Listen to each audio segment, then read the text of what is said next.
कहानी एक ऐसी दुनिया से शुरू होती है जो कुछ बहुत ही अजीब चीजों से गुजर रही है, जैसे एक विशालकाय अबालोन और विशाल जड़ों वाला एक पेड़, दरारें और आसमान से गिरती हुई लताएं। इस बीच शेन बुहाई में प्राइम टाइम ड्रामा के लिए भीड़ इकट्ठा हो रही है, क्योंकि स्कूल की सबसे लोकप्रिय लड़की अपने प्रेमी को छोड़ने वाली है। चाय गर्मागर्म है और अफवाह यह है कि वह केवल दया के कारण ही उसके साथ डेटिंग कर रही थी, क्योंकि वह एक प्रतिष्ठित विश्वविद्यालय में जा रही थी और वह बिना किसी कॉलेज योजना के धूल में रह गया था। तभी फैंगी नाम का एक लड़का भीड़ में अचानक प्रकट होता है, जो अचानक उस पर पड़े ध्यान से पूरी तरह से भ्रमित दिखता है। ठीक है, के ऊपर लाल सिर सितारा भाषण। वह कहती हैं कि उन्होंने इस बारे में सोचा है और उनका रिश्ता यथार्थवादी नहीं है। वह अपना छोटा सा एकालाप जारी रखते हुए दावा करती है कि हाई स्कूल के रोमांस हमेशा खत्म हो जाते हैं और उन्हें इस वास्तविकता को स्वीकार करना होगा कि वे एक दूसरे के लिए उपयुक्त नहीं हैं। बर्फीली निगाहों से देखते हुए युवती अंततः सब कुछ खत्म कर देती है और उसे चेतावनी देती है कि चाहे वह कितनी भी कोशिश कर ले, उसे वापस जीतना उसके लिए असंभव है। उनके आसपास की भीड़ को आश्चर्य हो रहा है कि वह कुछ क्यों नहीं बोल रहा है। मुझे लगता है कि इस सदमे ने उसे पूरी तरह से तोड़ दिया होगा। इस पर उसकी पूर्व प्रेमिका सबसे लोकप्रिय होने का दावा करती है और दर्शकगण इस बात से सहमत होते हैं कि वह उसकी श्रेणी से बाहर है। सबको आश्चर्यचकित करते हुए उस व्यक्ति ने सरलता से उत्तर दिया, ओह ठीक है, और लापरवाही से कुछ फेंक देता है। यह देखकर वह लाल बालों वाला व्यक्ति पूरी तरह से स्तब्ध रह जाता है तथा अपनी प्रतिक्रिया व्यक्त करने में असमर्थ हो जाता है। इसके बाद वह जाने के लिए मुड़ता है और लड़की परेशान होकर उसे पुकारती है, लेकिन वह उसे एक पल का भी समय नहीं देता। मुख्य पात्र पीछे मुड़कर ठंडे स्वर में पूछता है कि क्या उसे कुछ और चाहिए। क्रोधित होकर वह चिल्लाती है कि इससे कोई फर्क नहीं पड़ता कि वह क्या चाल चल रहा है, क्योंकि वे कभी भी एक साथ नहीं हो सकते।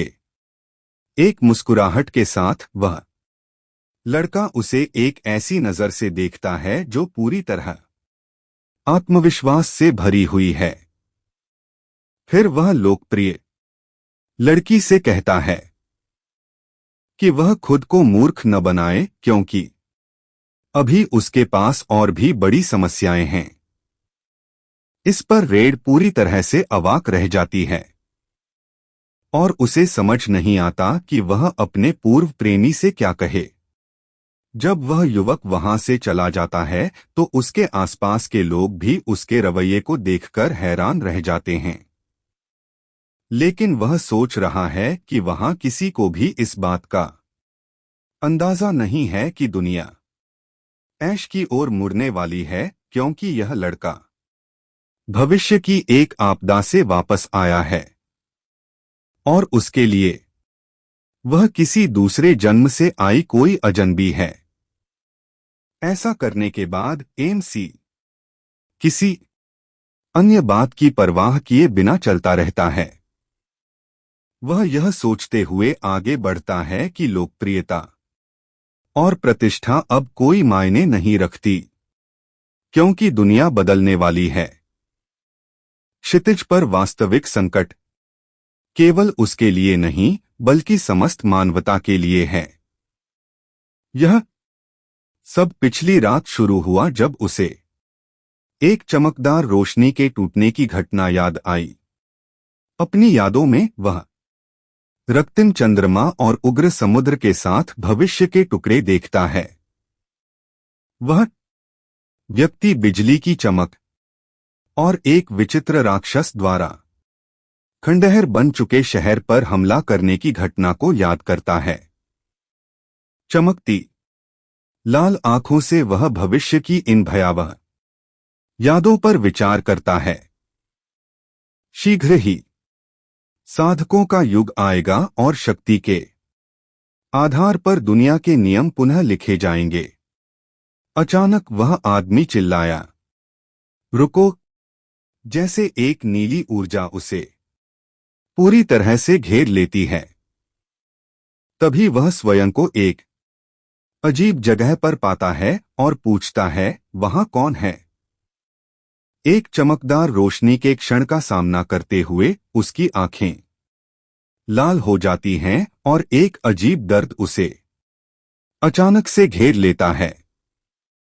एक स्क्रीन पर यह बताया गया कि यह ब्रह्मांड के अंत से आई एक प्रणाली है जिसे साधना तकनीक बनाने के लिए डिजाइन किया गया है।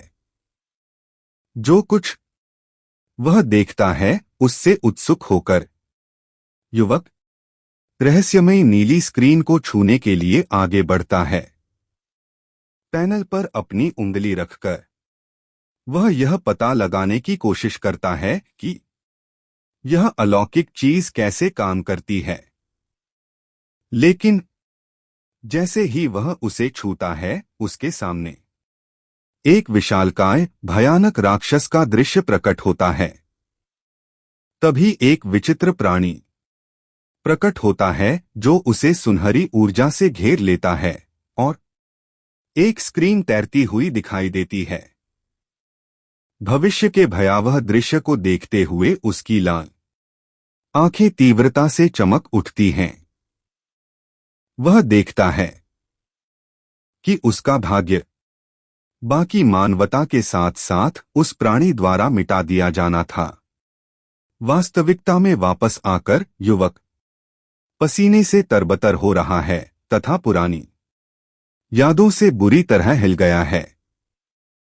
वह सोचता है कि क्या वह उसकी पुरानी शक्तिहीन छाती थी।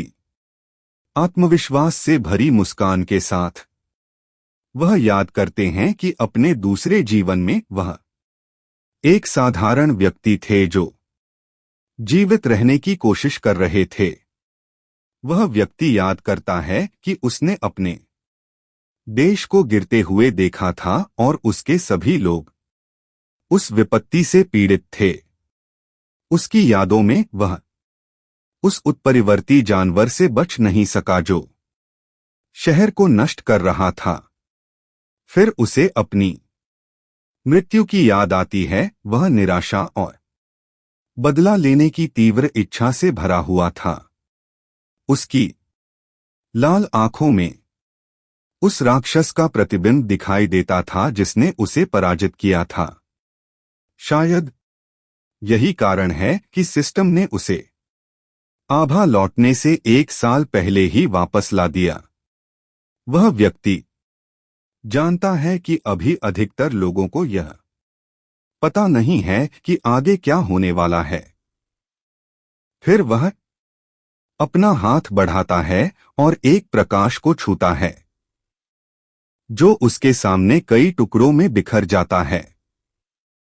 इसके साथ ही युवक यह निर्णय लेता है कि वह आभा के कारण उत्पन्न प्रत्येक विसंगति का अपने लाभ के लिए उपयोग करेगा।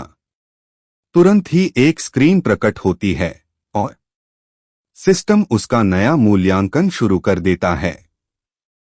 एक नई शक्ति के साथ उसकी आंखें चमक उठती हैं और वह दृढ़ संकल्प के साथ अपने भाग्य का सामना करता है। इसके बाद सिस्टम उसे सूचित करता है कि एक नया रास्ता खुल गया है और उसे दुनिया को बचाने के लिए तकनीकें एकत्रित करनी होंगी। इस पर मानवता को आसन्न संकट का एहसास होता है और यह कि जीवित रहने के लिए वे केवल अपनी ताकत पर ही भरोसा कर सकते हैं।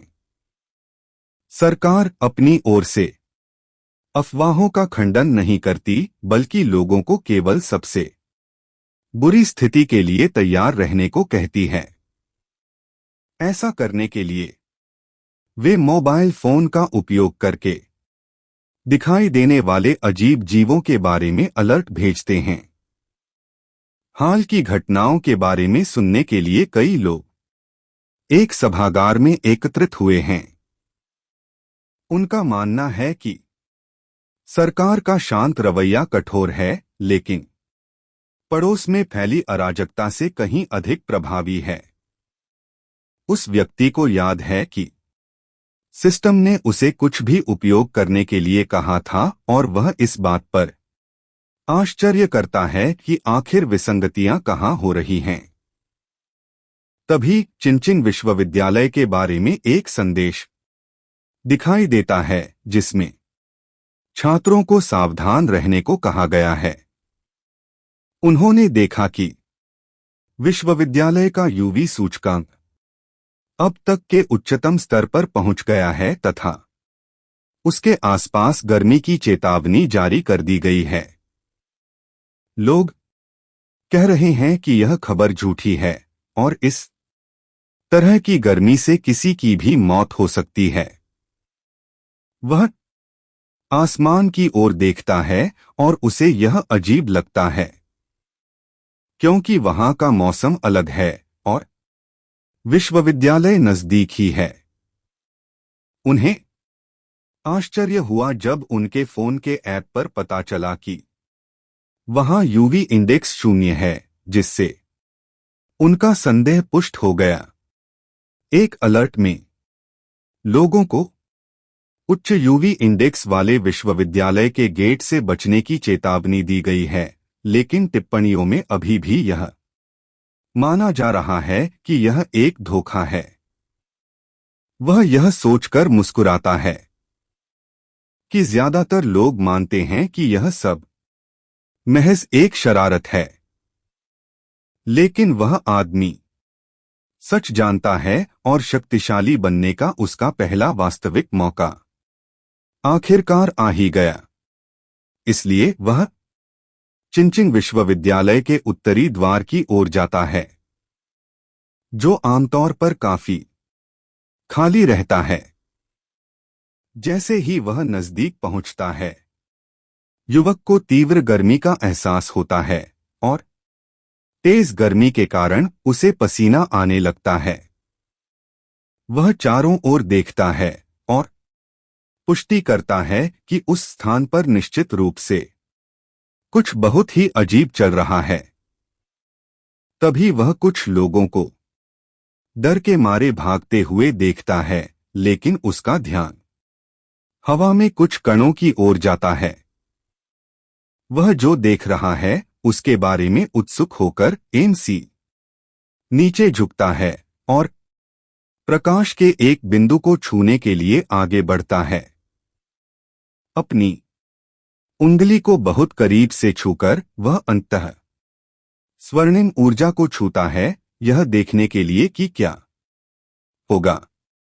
उस क्षण वह व्यक्ति अपने सामने फूटने वाली सुनहरी रोशनी से चौंक जाता है।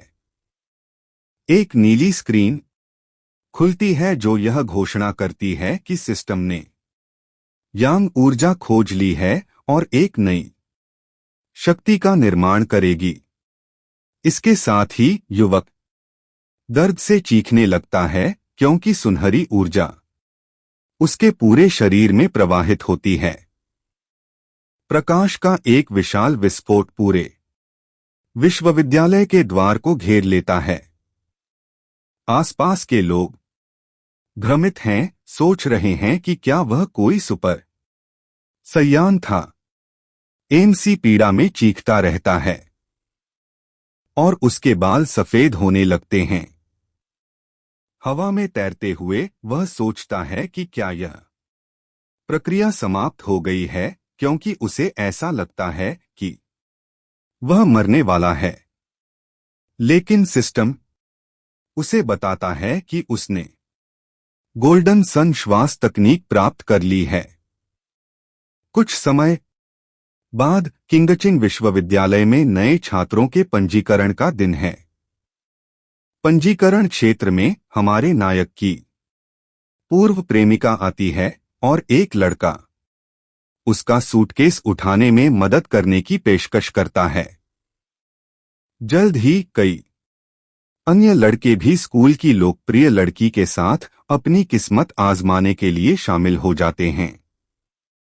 हालांकि युवती ने उनकी मदद को ठंडेपन से यह कहते हुए ठुकरा दिया कि इसकी आवश्यकता नहीं होगी। वह घृणा भरी निगाहों से पास में ही एक प्रेम में डूबे जोड़े को देखती है।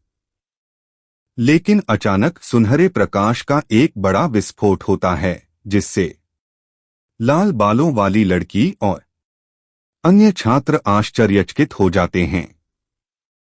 तभी लाउडस्पीकर पर एक अलर्ट जारी कर सभी को तुरंत उत्तरी द्वार से दूर रहने की चेतावनी दी गई। गंभीर भाव से लड़की निर्णय लेती है कि उसे इन विचित्र घटनाओं की स्वयं जांच करनी होगी। उत्तरी द्वार पर स्वर्ण ऊर्जा का एक विशाल विस्फोट चारों ओर सब कुछ प्रकाशित कर देता है। धुएं से निकलकर एक छायादार आकृति बनती है, जिसमें अपार शक्ति का आभामंडल होता है। फिर वह गहरी सांस लेता है और उसकी आंखें तीव्र, शक्तिशाली, सुनहरी रोशनी से चमक उठती हैं। एक स्क्रीन पर यह बताया गया कि तकनीक बना ली गई है और उसने 50 संकलन अंक अर्जित कर लिए हैं। वह व्यक्ति स्क्रीन को पकड़ता है और आश्चर्य करता है कि ये तथाकथित संकलन बिंदु किस लिए हैं। लेकिन वह निर्णय लेता है कि अभी इससे कोई फर्क नहीं पड़ता, क्योंकि यह भविष्य में निश्चित रूप से उपयोगी होगा। कुछ ही समय बाद रात हो गई और आकाश में एक अजीब सा चांद चमकने लगा। इसके साथ ही युवक अपनी नई स्वर्णिम सूर्य श्वास तकनीक का अभ्यास शुरू कर देता है। आसमान में तेज धूप चमक रही है और किंग विश्वविद्यालय में नई ऊर्जा फैल रही है। तभी कुछ छात्रों को एक क्षण के लिए आकाश में अंधेरा और ठंडक महसूस होती है और वे उत्तरी द्वार की ओर दौड़ पड़ते हैं। वहां अराजकता के बीच क्या हो रहा है, यह देखने के लिए एक बड़ी भीड़ इकट्ठा हो जाती है। विश्वविद्यालय के डीन क्रोधित हो जाते हैं और पूछते हैं कि सभी ने दूर रहने की चेतावनी को क्यों नजरअंदाज किया। इसके बाद समूह भीड़ को धकेलता हुआ आगे बढ़ता है और भीड़ उनके लिए अलग हो जाती है तथा वे कार्यक्रम के केंद्र की ओर बढ़ते हैं। गंभीर भाव से हुडधारी व्यक्ति डीन को उत्तरी गेट क्षेत्र को पूरी तरह से बंद करने का आदेश देता है। तभी सिस्टम हमारे नायक को सूचित करता है कि उसने एक प्रदूषित क्षेत्र को सफलतापूर्वक शुद्ध कर लिया है। उस व्यक्ति को पता चलता है कि सरकार ने पहले से ही इन क्षेत्रों को चिह्नित कर रखा है और वह सोचता है कि क्या उसके जैसे अन्य लोग भी हैं। अनधिकृत व्यक्तियों के बारे में चेतावनी सुनकर युवक को एहसास हुआ कि मामला वास्तविक हो गया है। उस समय छात्रों को वर्दी में कुछ लोग दिखाई देते हैं और वे सोचते हैं कि क्या वे सेना से हैं। एक इमारत की छत से हमारा नायक देखता है कि शोरगुल बहुत ध्यान आकर्षित कर रहा है। अपनी लाल आंखों को चमकाते हुए वह निर्णय लेता है कि अब उछलने का समय आ गया है और इमारत से छलांग लगा देता है। जमीन पर रहस्यमय हुड वाला व्यक्ति ऊर्जा से फटी मिट्टी पर चलता है। मुद्रा में खड़े होकर हुड़धारी व्यक्ति घटनास्थल को ध्यान से देखता है। यह व्यक्ति नीचे झुकता है और ऊर्जा के निशान का विश्लेषण करने के लिए जमीन को छूता है। कुछ ही देर बाद वह जमीन का एक टुकड़ा उठाकर देखती है कि वहां क्या हुआ था। विश्लेषणात्मक दृष्टि से हुड़धारी व्यक्ति को यह एहसास होता है कि यह ऊर्जा किसी व्यक्ति के कारण उत्पन्न हुई थी। तभी अधिकारी छात्रों को बाहर निकाल लेते हैं, जबकि वहां मौजूद व्यक्ति दूर से यह सब देख रहा होता है। भीड़ के बीच में लड़के की पूर्व प्रेमिका यह सुनकर हैरान रह जाती है कि यह घटना एक अकेले व्यक्ति का काम थी। उसी समय वह एक आकृति को उछलते हुए देखती है और सोचती है कि क्या वह उसका पूर्व प्रेमी था। लेकिन लाल बालों वाली महिला ने तुरंत इस विचार को खारिज कर दिया। उसके ग्रेड को देखते हुए उसका यहां आना संभव नहीं है।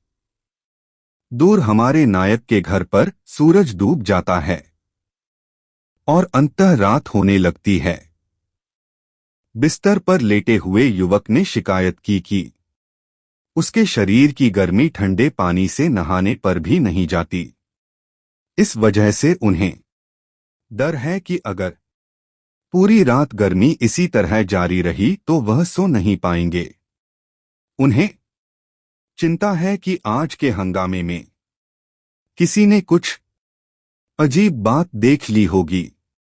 तभी वह व्यक्ति अपना फोन उठाता है और एक खेती संघ के बारे में प्रचलित कहानी देखता है।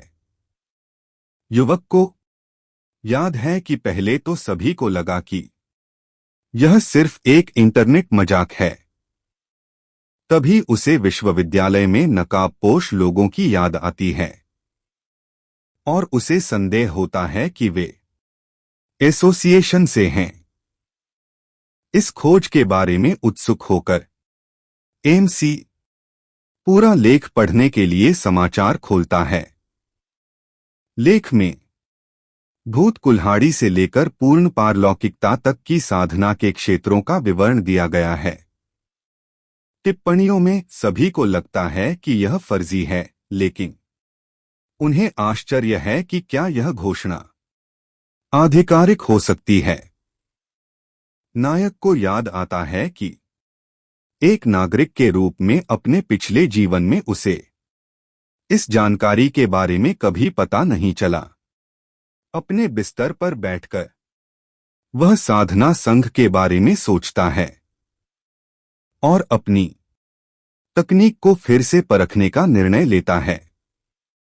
इसके साथ ही युवक अपनी आंखें बंद कर लेता है और अपना प्रशिक्षण शुरू करने के लिए ध्यान केंद्रित करता है। उस क्षण उसे पसीना आने लगता है और उसके चारों ओर एक शक्तिशाली सुनहरी ऊर्जा उमड़ पड़ती है। एमसी अपने कमरे में तैरने लगता है, जो एक तीव्र सुनहरी आभा से घिरा हुआ है। उस पर एक प्रकाश चमकता है और पहला कदम उसके शरीर को स्वर्ग और पृथ्वी की आभा को समाहित करने के लिए परिष्कृत करना है।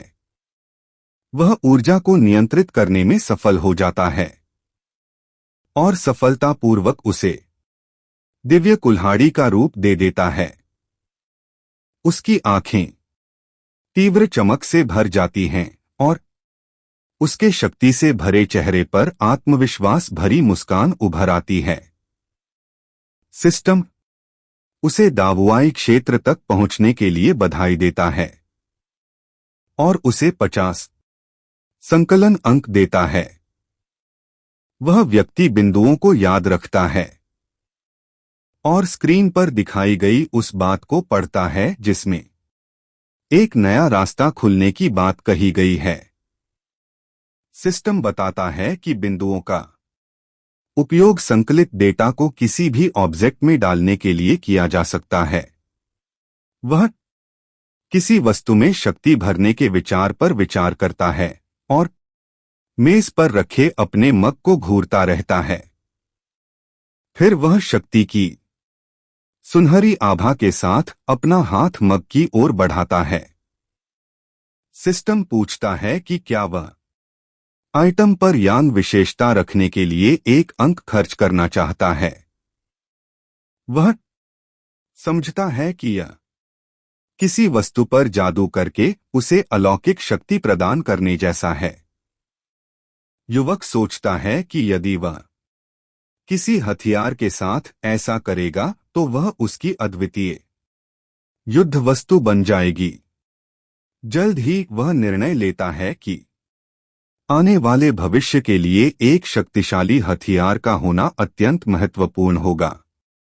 फिर उस आदमी को अपनी शेल्फ पर एक छोटी तलवार मिलती है और वह उसकी शक्ति का परीक्षण करने का निर्णय लेता है। वह सोचता है कि यदि परीक्षण सफल रहा तो वह राक्षसों से निपटने के लिए एक असली हथियार खरीद लेगा। अचानक आधी रात को इमारत के बाहर से एक अजीब सी आवाज ने उसका ध्यान खींचा।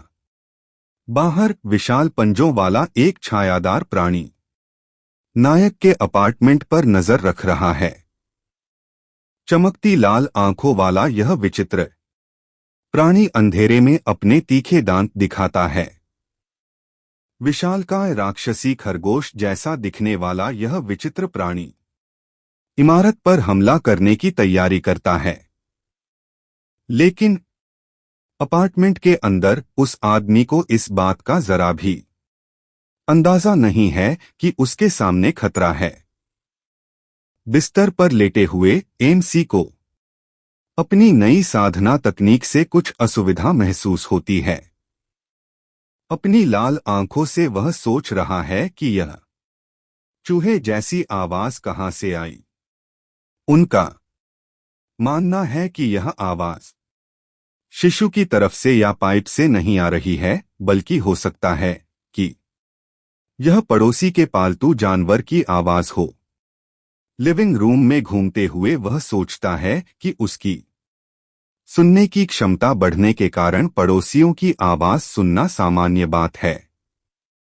फिर वह व्यक्ति अपनी श्रवण शक्ति को तेज करता है ताकि वह उस अजीब आवाज को बेहतर ढंग से समझ सके। लेकिन युवक को जल्द ही एहसास हो जाता है कि कुछ गड़बड़ है और वह इस अजीब स्थिति के प्रति सतर्क हो जाता है। नायक दरवाजे पर जाता है और अंधेरे गलियारे में उस भयावह प्राणी से उसका आमना सामना होता है। दालान में लाल आंखों वाला एक विचित्र प्राणी प्रकट होता है और उस पर हमला करने के लिए तैयार होकर उसे घूरता है। चौंककर वह उत्परिवर्ती जानवर को पहचान लेता है और अपने पिछले जीवन की याद से उसकी रीढ़ में सिहरन दौड़ जाती है। इस बीच रात में शहर के ऊपर एक ड्रोन उड़ता है जो दर्शाता है कि अन्य लोग खतरे से अवगत हैं। एक इमारत की छत पर एक लड़की शिकायत करती है कि उन्होंने अभी तक उस खरगोश को नहीं पकड़ा है जिसने एक दुर्लभ फल खा लिया था।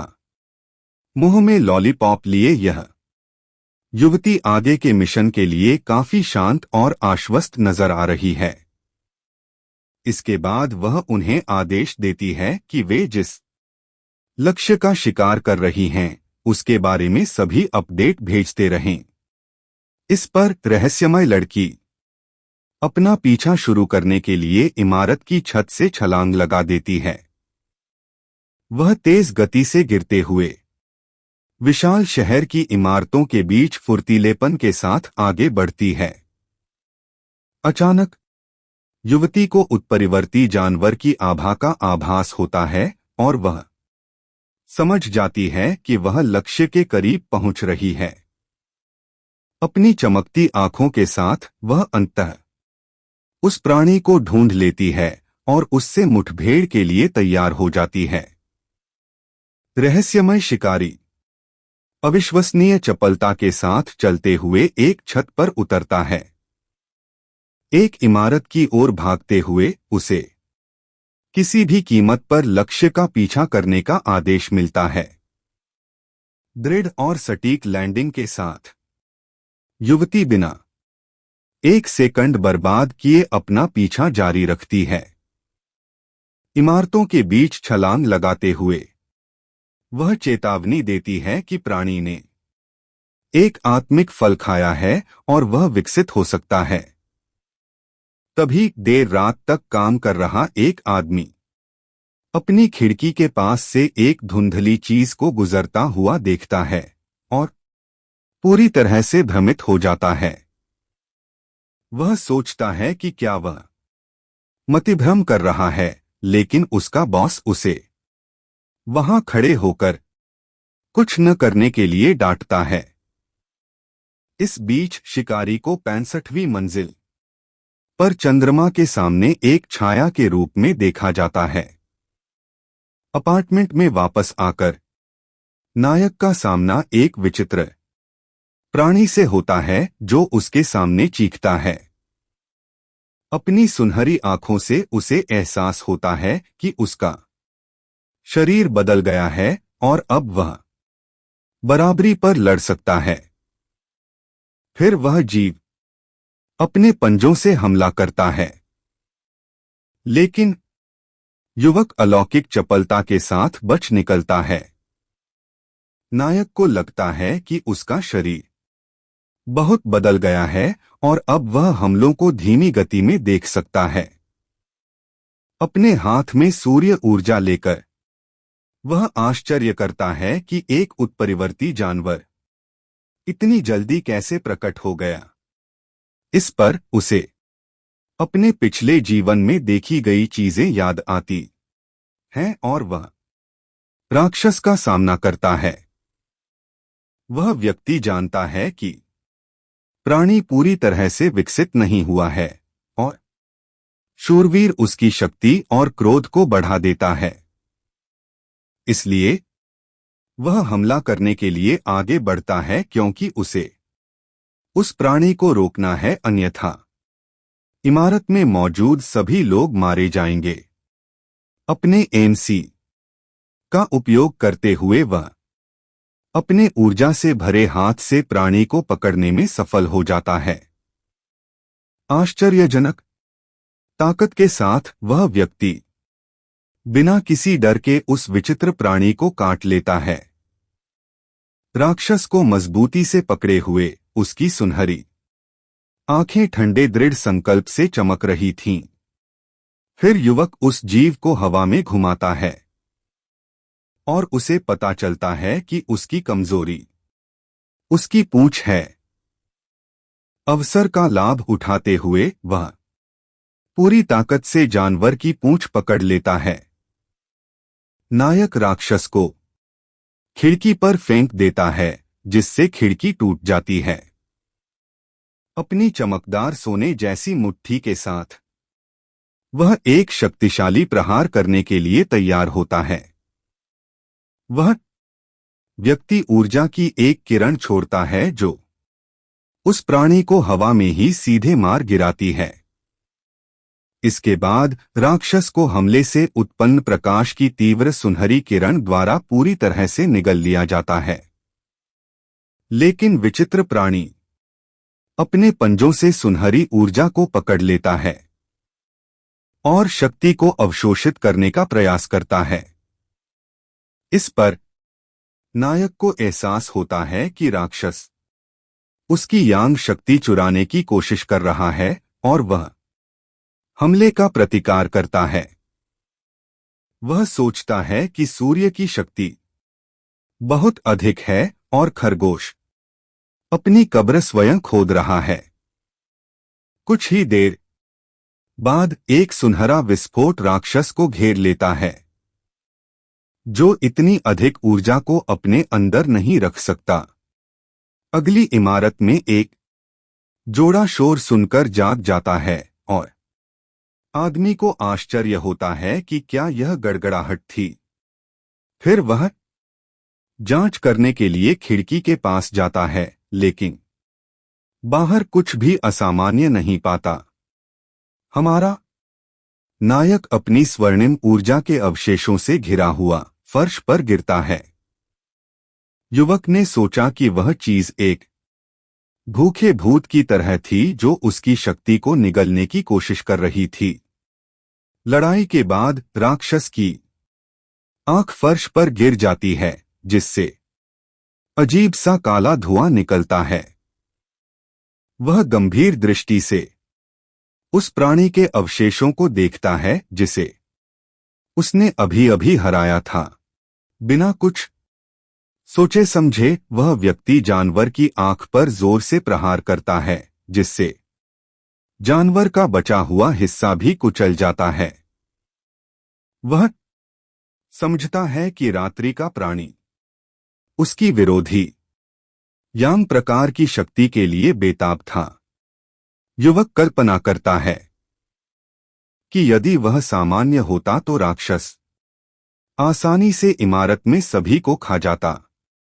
इसे ध्यान में रखते हुए वह जानता है कि भविष्य के खतरों का सामना करने के लिए उसे और अधिक तकनीकें एकत्रित करने की आवश्यकता है। इस बीच एक रहस्यमय लड़की चांदनी के सामने हवा में छलांग लगाती है, जो एक शिकारी की तरह दिखती है। अविश्वसनीय गति के साथ युवती एक इमारत की दीवार से नीचे की ओर बहुत तेज गति से दौड़ती है। घटनास्थल पर पहुंचकर रहस्यमय शिकारी की आंखें आश्चर्य से चौड़ी हो जाती हैं। आधी रात को वहां खड़ी होकर वह सोचती है कि क्या उसका लक्ष्य किसी और के द्वारा पराजित हो गया है। जमीन पर घुटने टेकते हुए वह टिप्पणी करती है कि लक्ष्य नष्ट हो गया है और वह रात्रि विशेषता को पुनः प्राप्त करने का प्रयास करेगी। लेकिन जैसे ही उसने राक्षस के अवशेषों को छुआ, वह वहां मौजूद एक सुनहरी ऊर्जा से आश्चर्यचकित हो गई। इसके बाद युवती को तीव्र गर्मी और झुलसती हुई आभा का एहसास होता है, जिससे वह तुरंत पीछे हट जाती है। युवती को विश्वविद्यालय के गेट से आई ऊर्जा याद आती है और वह समझती है कि यह कोई संयोग नहीं है। इस खोज का सामना करते हुए लड़की गंभीर और दृढ़ नजर से अपने संचारक को सक्रिय करती है। वह बांस को बताती है कि लक्ष्य को एक नए और शक्तिशाली अग्रदूत द्वारा समाप्त कर दिया गया है, जिसके पास उच्च स्तरीय विशेषता है। संचारक के ऊपर से एक आवाज आती है जो पूछती है कि क्या गेट शुद्धिकरण और खरगोश एक ही व्यक्ति का काम है। एक व्यक्ति ने पुष्टि की कि डेटाबेस में इस व्यक्ति का कोई रिकॉर्ड नहीं है और एसोसिएशन को उसे भर्ती करने की आवश्यकता है। अग्नि और नीली ऊर्जा की आभा। चांदी के बालों वाली लड़की एसोसिएशन की योजना से सहमत है। फिर वह ऊर्जा की छोटी सी लौ को अपने कपड़ों से जुड़ी एक वस्तु में सावधानीपूर्वक संग्रहित करती है। उसके वरिष्ठ अधिकारी ने उसे अपने वर्तमान मिशनों को रोककर नए अग्रदूत का पता लगाने को प्राथमिकता देने का आदेश दिया। इस पर रहस्यमय शिकारी शांतिपूर्वक अपने हाथ में पकड़े लॉलीपॉप को खोलना शुरू कर देती है। युवती ने कैंडी अपने मुंह में डाल ली और कहा कि उसे जो नया ऑर्डर मिला है वह उसे पूरी तरह समझ गई है। लेकिन मिशन शुरू करने से पहले लड़की कहती है कि उसे आराम करने के लिए पहले दूध वाली चाय चाहिए। संचारक के ऊपर से एक आवाज आती है जो आश्चर्य व्यक्त करती है कि इतनी शक्ति वाला यह रहस्यमय व्यक्ति कौन हो सकता है। युवती इस बात से सहमत है कि राष्ट्रपति सही थे और उसे इस शक्तिशाली स्वामी से मिलना चाहिए। हमारे नायक का दिन सूर्योदय के साथ शुरू होता है और वह प्रशिक्षण के लिए तैयार होकर स्ट्रेचिंग करता है। वह जानता है कि जल्दी उठने से उसकी साधना में मदद मिलती है, इसलिए वह दूसरे सत्र के लिए तैयार हो जाता है। योद्धा अपनी श्वास तकनीक को सक्रिय करता है तथा सुबह की सुनहरी ऊर्जा को सोखता है। उसकी आंखें स्वर्णिम शक्ति से चमक रही थीं।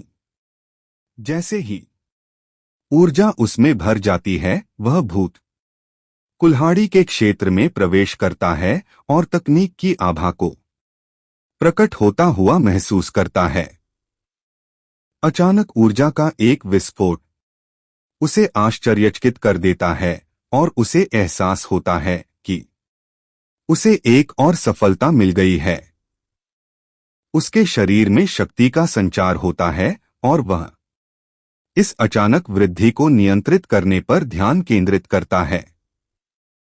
वह अपनी मुट्ठी कसकर भींच लेता है। अब उसके हाथ में ऊर्जा का संघनन महसूस हो रहा था। वह अपनी कुल्हाड़ी को मूर्त रूप देता है और देखता है कि हथियार काफी हल्का लग रहा है। उसके हाथ हथियार की मूठ को मजबूती से पकड़ते हैं। अपनी नई शक्ति का परीक्षण करने के लिए तैयार योद्धा अपने सिर के ऊपर स्वर्ण कुल्हाड़ी उठाता है और विनाशकारी प्रहार की तैयारी करता है। वह अपनी ताकत का प्रदर्शन करते हुए 2 सितारा भूत कुल्हाड़ी क्षेत्र की ओर आगे बढ़ता है। उसकी आंखें अब सुनहरी लपटों से जल रही हैं, जो उसकी नई शक्ति को प्रतिबिंबित कर रही हैं। इस विकास के बाद मुख्य पात्र का शरीर अधिक मजबूत और कठोर लगता है। प्रगति बिजली की गति से हुई, क्योंकि उन्होंने अपनी पिछली सफलता से बची हुई ऊर्जा का उपयोग किया। हमारा नायक यह निर्णय लेता है कि अब से वह धीरे धीरे एक एक कदम आगे बढ़ते हुए अपने स्तर को ऊपर ले जाएगा। लेकिन उसकी खेती बहुत अधिक ध्यान आकर्षित करती है, इसलिए उसे अधिक गुप्त स्थान की आवश्यकता है। एसोसिएशन के कार्यालय में एक व्यक्ति को वातावरण में अशांति का आभास होता है। वह सौर ऊर्जा में उतार चढ़ाव को देखता है और सोचता है कि क्या यह फिर से नया है। हमारा आदमी अपनी योजनाओं को आगे बढ़ाने के लिए नदी के पास एक एकांत स्थान ढूंढता है। एक सिस्टम स्क्रीन पॉप अप होती है और वह पुष्टि करता है कि वह अपने हथियार को एक विशेषता से युक्त करने जा रहा है। उन्हें याद है कि उन्होंने एक अन्य वस्तु के साथ भी ऐसा ही प्रयास किया था, लेकिन वह वस्तु उस शक्ति को संभाल नहीं सकी। इस बार नया ब्लेड उसकी ऊर्जा के साथ प्रतिध्वनित होता है, जिससे एक शक्तिशाली संबंध बनता है। आइटम एन्कोडिंग सफल है, इसकी पुष्टि सिस्टम अधिसूचना द्वारा की गई है। अपने नए हथियार से उत्साहित होकर वह अभी इसकी अविश्वसनीय शक्ति का परीक्षण करने के लिए तैयार हो जाता है। परीक्षण के परिणाम से वह तलवार की असीम शक्ति से पूरी तरह चकित रह जाता है। प्रकाश की एक विशाल सुनहरी किरण पूरी ताकत से ब्लेड से निकलकर आकाश में फैलती है। योद्धा अपनी तलवार के साथ आग की लपटों में घिरा हुआ है और अपने शरीर में शक्ति का प्रवाह महसूस कर रहा है। वह उस झटके से लगभग जंगल में आग लगा देता है और उसे एहसास होता है कि उसकी ताकत कितनी खतरनाक है। हमले से निकलने वाला धुआं बहुत बड़ा है। इसलिए वह जानता है कि उसे देख लिया गया है और उसे उछलने की जरूरत है। एक लड़की गुस्से में उस धुएं की ओर दौड़ रही है जो उसने पीछे छोड़ा था। वह शिकायत करते हुए कहती हैं कि वह एक पल के लिए बाहर निकली और सारी गतिविधियां देखने से चूक गईं। अचानक युवती रुक जाती है और देखती है कि नदी सचमुच उबल रही है। एजेंट क्षतिग्रस्त स्थान पर मंडराता है और सोचता है कि आखिर उस नए व्यक्ति ने इस स्थान के साथ क्या किया है। वह पहले से ही कल्पना कर सकती है कि उसे कितनी डांट पड़ेगी, क्योंकि जब से वह आया है तब से सब कुछ गड़बड़ा गया है।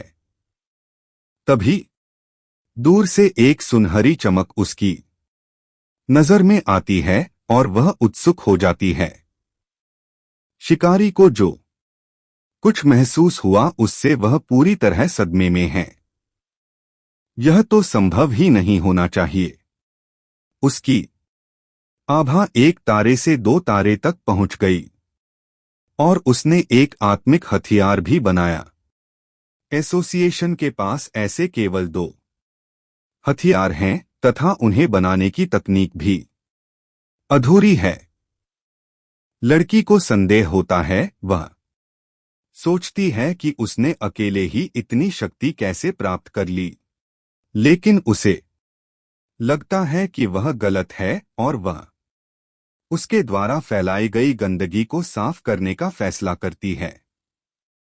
दूर हमारा नायक सोचता है कि कैसे उसके हथियार में अब यांग विशेषता आ गई है, लेकिन वह और अधिक चाहता है। यह प्रणाली किसी भी चीज को एनकोड कर सकती है, इसलिए वह ब्लेड में और अधिक विशेषताएं जोड़ने की योजना बना रहे हैं। अचानक उसका फोन किसी अज्ञात उपयोगकर्ता के संदेश से गूंज उठा। वह गोपनीयता के बारे में पूरी तरह से भूल गया और अब कोई अजनबी उसे पायनियर समूह में आमंत्रित कर रहा है। वह यह जानकर आश्चर्यचकित हो जाता है कि आधिकारिक भर्तियों के लिए कम से कम गोस्ट एक्स क्षेत्र स्तर का होना आवश्यक है। अजनबी ने एक नए प्रदूषण क्षेत्र का उल्लेख किया और उसे समूह शिकार के लिए आमंत्रित किया। वह स्थान पूछता है और अजनबी छाया नदी के लावा ड्रैगन के बारे में एक फाइल भेजता है। इस क्षेत्र में लावा है और इसमें वही यांग विशेषता है जो इसमें है, इसलिए वह व्यक्ति निमंत्रण स्वीकार करने का निर्णय लेता है। दूर बिन्मु जिले में एक समूह होल्ड लेके दोस्त के आने का इंतजार कर रहा है। एक सदस्य ने बताया कि लड़की का नक्शा इतना विस्तृत था कि वह तुरंत वहां पहुंच गया। गोरी लड़की सभी को आने के लिए धन्यवाद देती है और उन्हें याद दिलाती है कि उन्हें एक टीम के रूप में काम करने की जरूरत है। वह खेती एसोसिएशन से हैं और इस बात से निराश हैं कि यहां कोई भी अग्रणी बहुत आशाजनक नहीं है।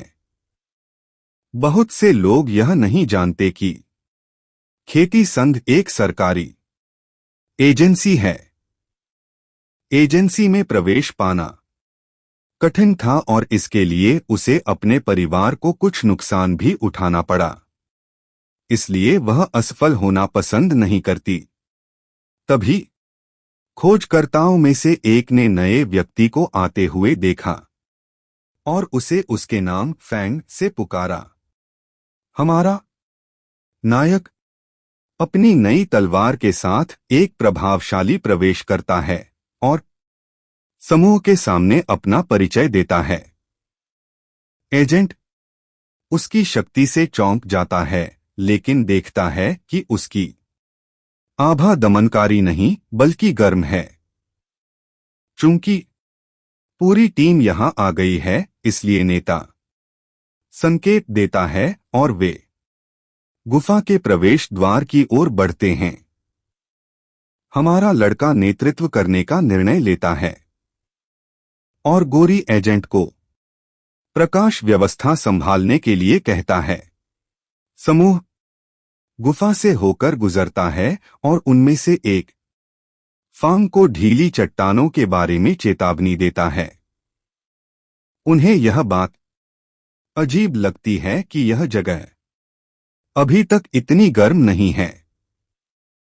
हमारा लड़का इस बात पर विचार करता है कि टीम ने उसे कितनी जल्दी स्वीकार कर लिया और उसे लगता है कि इस कठिन समय में उनकी दोस्ती सच्ची है। हमारा नायक आगे बढ़ता रहता है और उसके पैरों के नीचे की जमीन का रंग बदलने लगता है, जो आसन्न खतरे का संकेत है। अचानक वे एक विशाल खाई के पास पहुंच जाते हैं और अपने सामने उबलते लावा की नदी देखकर दंग रह जाते हैं। बिना कुछ सोचे समझे फैंग खतरे की ओर दौड़ता है और गोरा एजेंट उस पर चिल्लाता है कि वह इतना लापरवाह न हो। सभी को आश्चर्य हुआ जब योद्धा ने अपनी तलवार सीधे लावा में डाल दी और खोजकर्ता घबरा गए तथा मदद के लिए चिल्लाने लगे।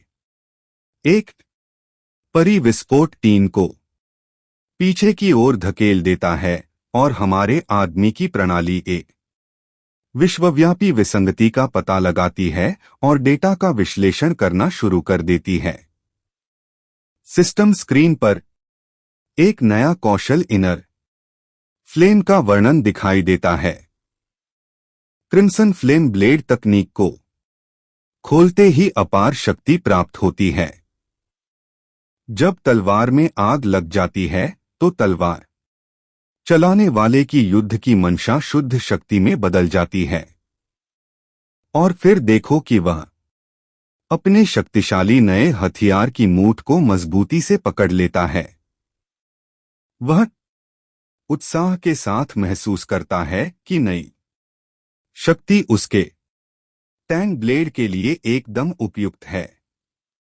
समूह आश्चर्यचकित होकर देखता है कि युवक का हथियार लावा की शक्ति को अवशोषित कर लेता है। लड़ाकू का ब्लेड अब पूरी तरह से लावा की ऊर्जा के साथ जुड़ गया है। नायक ठीक हो जाता है और कहता है कि ऊर्जा स्थिर हो गई है, इसलिए वे प्रशिक्षण शुरू कर सकते हैं। अब अन्य अन्वेषक इस बात पर खुश हैं कि वे भी ऊर्जा को अवशोषित कर सकते हैं।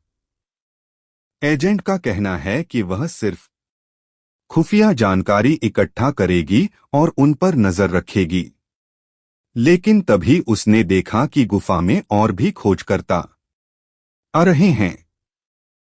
हट्टे-कट्टे लोगों का एक नया समूह वहां आता है और घोषणा करता है कि यह जगह अब उनकी है। वह यह देखकर चिंतित हो जाती है कि तीनों फैंटम एक्स क्षेत्र में हैं। वह अपने दोस्तों की ओर देखती है और निष्कर्ष निकालती है कि वे किसी भी तरह से इन लोगों को उकसा नहीं सकती। फिर भी एजेंट समूह से भिड़ जाता है और बताता है कि वे यहां पहले पहुंचे थे। शत्रु नेता केवल उपहास करता है और चिल्लाता है कि वे तुरंत वहां से चले जाएं। एजेंट सोचती है कि इस नए युग में कमजोर लोग सिर्फ शिकार हैं, लेकिन उसे कुछ करना होगा। लेकिन हमारा एमसी आगे आता है और एजेंट उसकी हरकत देखकर दंग रह जाता है। इसके बाद वह दुश्मन नेता से भिड़ जाता है और उसे एक लड़की को डराने की कोशिश करने के लिए कायर कहता है। वह अपनी जलती हुई तलवार को मजबूती से पकड़ता है। इसके बाद नायक अपने हथियार से प्रतिद्वंद्वी समूह पर हमला करता है, जिससे एक बड़ा विस्फोट होता है। इसका सामना करते हुए गिरोह का नेता हमले की ताकत से पूरी तरह हैरान रह जाता है। इसके साथ ही मांसल पुरुष ऊर्जा की शक्तिशाली लहर से उड़ जाते हैं। उस समय उसका एक मित्र जो ध्यान कर रहा था आश्चर्यचकित हुआ कि आखिर यह क्या हो गया। युवक का कहना है कि ये त्रासदियां इसलिए होती हैं क्योंकि ताकतवर लोग हमेशा कमजोरों पर अत्याचार करते हैं। वह जानता है कि इस तरह के लोगों के खिलाफ छोटी मोटी बातें और नैतिक शिक्षाएं बेकार हैं, और इसी कारण शत्रु नेता अब हमारे एमसी को भय भरी निगाहों से देख रहा है। इसके बाद नायक अपनी तलवार को जमीन से जोर से खींचता है, जिससे और भी अधिक शक्ति निकलती है। स्वर्णिम ऊर्जा की एक लहर फूटती है और वह दुश्मनों से चिल्लाकर कहता है कि वे उसकी नजरों से दूर चले जाएं। बड़ा आदमी दूसरे विस्फोट में फंस जाता है और सोचता है, यह आदमी किस तरह का राक्षस है। बिना कुछ सोचे समझे समूह घबराहट में घटनास्थल से भाग जाता है। एमसी की जीत पर उसके साथी जश्न मनाते हैं और उसे बताते हैं कि उसका कदम बहुत बढ़िया था। मुस्कुराते हुए एमसी ने कहा कि उन सभी ने पर्याप्त आध्यात्मिक ऊर्जा अवशोषित कर ली है। इसके बाद एजेंट इस बात से सहमत हो जाता है कि क्षेत्र खाली हो गया है और इसके साथ ही समूह वहां से जाने का निर्णय लेता है। वह एमसी को देखती है और सोचती है कि यदि वह हमला दूसरों पर हुआ होता तो वे तुरंत राख में बदल गए होते। गंभीर चेहरे के साथ वह निर्णय लेती है कि उसे इसकी सूचना तुरंत संगठन को देनी चाहिए। खेती एसोसिएशन के कार्यालय में एक महिला एजेंट से नए पायनियर के बारे में पूछती है। फोन पर एजेंट आश्चर्यचकित हो जाता है और पूछता है कि क्या उसके जैसा कोई और भी है। कार्यालय में मौजूद महिला ने सवाल को टाल दिया और किसी भी नई प्रगति के बारे में सूचित करने के लिए कहा। इसके बाद वह अपने सेल फोन पर लाल बटन दबाकर कॉल समाप्त कर देती है। वह अपने वरिष्ठ से पूछती है कि क्या वे भाग्यशाली हैं, लेकिन वह कहता है कि ऐसे लोग जल्द ही सत्ता में होंगे। वह व्यक्ति तनावग्रस्त हो जाता है और कहता है कि स्थिति बहुत जटिल होती जा रही है। कुछ समय बाद एक धूप वाले दिन हम शहर को फिर से हुड पहने हुए देखते हैं। हमारा एमसी ध्यान आकर्षित करता है और लोग टिप्पणी करते हैं कि उसकी तलवार असली लगती है। वह स्वयं को एक कॉस्लेयर के रूप में प्रस्तुत करते हुए सड़क पर चलता है, लेकिन फिर भी भीड़ में अलग ही दिखाई देता है। गंभीर भाव के साथ वह समाचार देखने के लिए अपना फोन निकालता है। अपने फोन पर वह ड्रैगन ओरास के बारे में समाचार देखता है और यहां तक कि अपने बारे में एक गुमनाम रिपोर्ट भी देखता है। एमसी सोचता है कि उसने अपनी आंतरिक ज्वाला को कम आंका और इसी कारण यह विसंगति उत्पन्न हुई। उन्हें लगता है कि इतनी ऊर्जा खर्च करने के बाद वह अपनी तकनीक में एक नई सफलता के कगार पर होंगे। इसके साथ ही वह एकांत स्थान पर प्रशिक्षण लेने के लिए पहाड़ों पर जाने का निर्णय लेता है। 5 मिनट बाद युवक अंततः शहर के पीछे पहाड़ पर पहुंच जाता है। इस रहस्यमयी जगह पर एक फावड़ा जमीन में गहराई तक गड़ा हुआ है। हम उद्यान पुनरुद्धार विशेषज्ञ सुजिन को थका हुआ देखते हैं, लेकिन अचानक युवती जो कुछ देख रही थी उससे पूरी तरह हैरान रह गई। युवती को एक तीव्र प्रकाश दिखाई देता है तथा पहाड़ पर बैठे व्यक्ति से एक जबरदस्त आभा आती हुई महसूस होती है। ऊर्जा का एक विशाल चक्राकार चक्र प्रकट होता है और वह सोचती है कि कौन इस नए क्षेत्र में प्रवेश कर रहा है। वह बड़ी मुश्किल से अपना पैर जमा पाती है और सोचती है कि यह गड़बड़ी बहुत भयानक है। बिना किसी हिचकिचाहट के लड़की ने निर्णय लिया कि उसे यह देखना चाहिए कि क्या हो रहा है।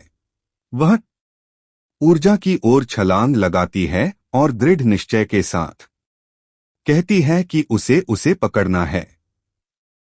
इस बीच हमारा नायक अपनी शक्ति बढ़ाने की प्रक्रिया में है। जब वह ध्यान करता है तो उसके चारों ओर एक सुनहरी बहुभुजाओं वाली आकृति बनती है। उसकी आंखें चमक रही हैं और उसका चेहरा सुनहरी ऊर्जा की रेखाओं से ढका हुआ है। ऊर्जा के सुनहरे और हरे रंग के चक्र के मध्य में एक दिव्य कुल्हाड़ी बनती है। लड़की देखती है और आश्चर्य करती है कि वह इतनी सटीकता से ऊर्जा को कैसे नियंत्रित कर सकता है। उन्हें याद है कि वह अपनी ही सफलता में असफल रहीं और एक पूरे सप्ताह बिस्तर पर ही रहीं। उसकी शक्ति को देखकर युवती उसकी तुलना नश्वर लोक में उतरने वाले देवता से करती है। अन्य अग्रदूतों के विपरीत वह एक एकांत प्रिय गुरु की तरह शांत और परिपक्व हैं। अचानक लड़की को एहसास होता है कि दिव्य कुल्हाड़ी पूर्व की ओर चली गई है। नायक की आंखें एक जबरदस्त सुनहरी शक्ति से चमकती हैं। वह हवा में तैरता है और सिस्टम 2 सितारा प्रेत कुल्हाड़ी क्षेत्र में उसकी सफलता की घोषणा करता है। ऊर्जा की एक लहर जोर से लड़की पर आती है, लेकिन वह अपनी जगह पर डटी रहती है। लेकिन बल इतना प्रबल है कि वह ऊर्जा की सुरंग में पीछे की ओर फेंक दी जाती है। वह उसे फिर से खोने से निराश है और उसे एहसास होता है कि उसने पहले ही उसकी उपस्थिति को महसूस कर लिया है। उसकी आंखों में चमक से ऐसा लगता है कि उसके पास उसे ढूंढने का कोई उपाय है। एक विशाल वृक्ष के सामने खड़ा हूं। वह उस वरिष्ठ व्यक्ति को पुकारती है जो अभी भी पास में ही है। तभी एमसी प्रकट होता है और सोचता है, तो यह वही है जो पिछले कुछ दिनों से मेरा पीछा कर रही है। युवती स्वयं को खेती संघ की कप्तान के रूप में पेश करती है और औपचारिक निमंत्रण देती है। उन्होंने बताया कि आधिकारिक एसोसिएशन में आमंत्रित करने के लिए उन्होंने 2 दिनों तक उनका पीछा किया। वह चाहती है कि वह उसे नाराज न करे और अपनी आवाज का लहजा सौम्य बनाए रखने के बारे में चिंतित है। गंभीर भाव के साथ एमसी पूछता है कि उसे क्यों आमंत्रित किया जा रहा है। लड़की यह जानकर घबरा जाती है कि खोखली तारीफें उस पर काम नहीं करेंगी। उन्होंने बताया कि देश भविष्य के खतरों का सामना करने के लिए अग्रदूतों को संगठित करना चाहता है। तब एमसी कहता है कि वह मना कर सकता है क्योंकि उसे अभी उन पर पूरा भरोसा नहीं है। वह पूरी तरह से अवाक रह जाती है। इसके बाद वह अपना परिचय सुकिनिंग के रूप में देती है और कहती है कि वह एक पेशेवर एथलीट हुआ करती थी। युवती ने यह साबित करने के लिए अपनी एसोसिएशन आईडी दिखाई कि उस पर भरोसा किया जा सकता है। नायक उसे पहचानता हुआ प्रतीत होता है और कहता है कि उसे लगता है कि वह उसे याद करता है। वह समझता है कि वह इतनी तेज दौड़ती है क्योंकि उसका शारीरिक आधार पहले से ही बहुत अच्छा है। लेकिन जब उसे याद आता है कि पिछले जन्म में उसने मानवता खो दी थी तो उसका चेहरा उदास हो जाता है। अपनी यादों में विनाश को देखकर वह निर्णय लेता है कि वह इसमें शामिल होगा, लेकिन अभी नहीं। युवती को यह सुनकर आशा जगी कि रहस्यमय युवक उसे याद करता है। अंत में वह कहता है कि वह इस बारे में सोचेगा और फिर उसके पास से निकल जाता है। उसके पास पहुंचकर वह उससे कहता है कि वह अभी अपना ठिकाना गुप्त रखे। अपनी लाल आंखों से एमसी सोचता है कि वह भविष्य में उसके लिए उपयोगी हो सकती है। लड़की सहयोग करने के लिए सहमत हो जाती है, लेकिन चेतावनी देती है कि उसे उसकी सफलता के बारे में रिपोर्ट करना होगा और युवक मान जाता है। युवती कुछ और कहने की कोशिश करती है, लेकिन वह पहले ही गायब हो चुका होता है। वह विशाल जंगल में अकेली रह गई है।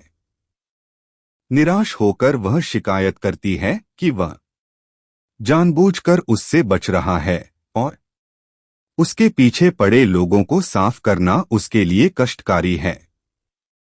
अचानक उसका संचारक उसे एक विसंगति के बारे में सचेत करता है और वह सोचती है कि क्या वे वापस आ गए हैं। फिर उसे वे क्रूर विकृत बातें याद आती हैं जिन्हें वह कभी नहीं भूलेगी। जीव जंतु बिजली और प्रदूषण वाले क्षेत्रों में भोजन करते हैं और कुछ तो भयानक जानवर बन जाते हैं।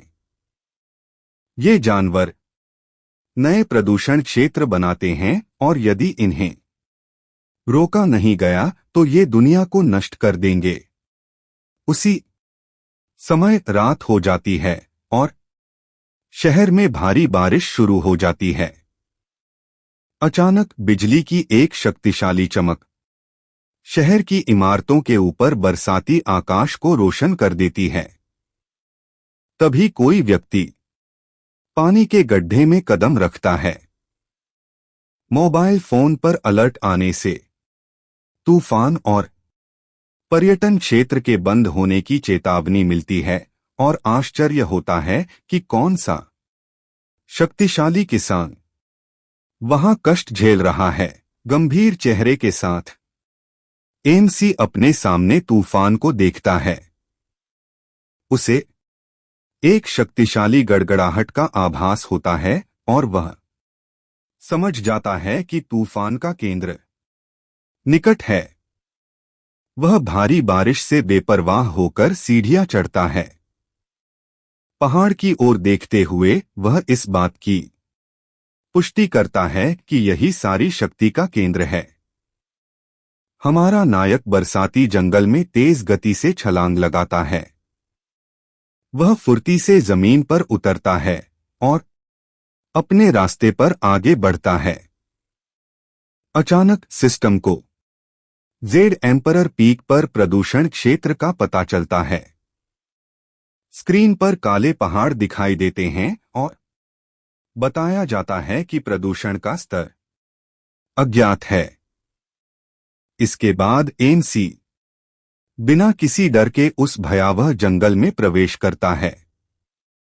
रात के अंधेरे में दृढ़ निश्चय के साथ उसी क्षण एक विशाल नीली बिजली अविश्वसनीय बल के साथ स्वर्ग से उतरती है। बिजली की ऊर्जा हमारे नायक पर केंद्रित होती प्रतीत होती है। इस बीच एसोसिएशन में एक स्क्रीन पर दिखाया गया कि शिखर का खतरा स्तर बढ़ रहा है। नेता कहता है कि घटना गंभीर है और युवा राजा से स्थिति स्पष्ट करने को कहता है। बैठक में उन्होंने बताया कि शिखर तक पहुंचना असंभव है और इस क्षेत्र को इस श्रेणी में वर्गीकृत किया गया है। उन्होंने चेतावनी दी कि शिखर इस श्रेणी में आ सकता है और कोई भी उसके करीब नहीं जा सकता। अन्य सदस्य इस बात पर सहमत हैं कि 3 सितारा पायनियर भी समाप्त हो जाएगा। इस वजह से एक अधिकारी ने पहाड़ की तलहटी में तालाबंदी शुरू करने का फैसला किया। नेता ऊर्जा के कम होने तक पहाड़ को बंद रखने पर सहमत हो जाता है। बिजली का एक बोल्ट जमीन पर कुचलने वाली ताकत के साथ गिरता है। यिनसी आगे बढ़ने के लिए अपने कठपुतली क्लोन का उपयोग करता है। इसके बाद वह शुद्धतम गड़गड़ाहट गुण को निकालने के लिए तूफान के केंद्र की ओर जाता है। इस युग में मनुष्य खाद्य श्रृंखला में सबसे निचले स्तर पर है। यहां तक कि एक खरगोश भी खतरा है। अपनी वर्तमान तकनीकों के बावजूद वह अभी भी पर्याप्त मजबूत नहीं है। यांग विशेषता ने उसके ब्लेड की स्थायित्व को बढ़ाया और लपटों ने उसकी विनाशकारी शक्ति को बढ़ाया। यह वज्र शक्ति उसके शरीर को मजबूत करने का सही अवसर है। वह जानता है कि मजबूत बनने के लिए उसे अराजकता के बीच अवसर तलाशने होंगे, क्योंकि यदि वह ऐसा नहीं करेगा तो विपत्ति आने पर उसे मृत समझ लिया जाएगा। वह गड़गड़ाहट की ऊर्जा को अवशोषित करने के लिए तैयार हो जाता है, लेकिन जब वह प्रयास करता है तो उसे तीव्र प्रतिरोध का सामना करना पड़ता है। पीड़ा भरे चेहरे के साथ नायक दबाव को झेलने के लिए संघर्ष करता है। तभी वह चीखता है, क्योंकि एक तीव्र नीली ऊर्जा पूरी ताकत से उस पर प्रहार करती है। हांफते हुए और बिजली से घिरे हुए वह अभी भी अपनी तलवार को मजबूती से पकड़े हुए है। वह जानता है कि यह गड़गड़ाहट स्वभावतः दैवी दंड का एक रूप है। पसीने से तर चेहरे के साथ उसे ऐसा महसूस होता है कि ऊर्जा उसे घुटनों पर गिराने की कोशिश कर रही है, लेकिन वह तूफान का सामना करता है और सोचता है कि वह इस शक्ति पर कैसे विजय प्राप्त कर सकता है।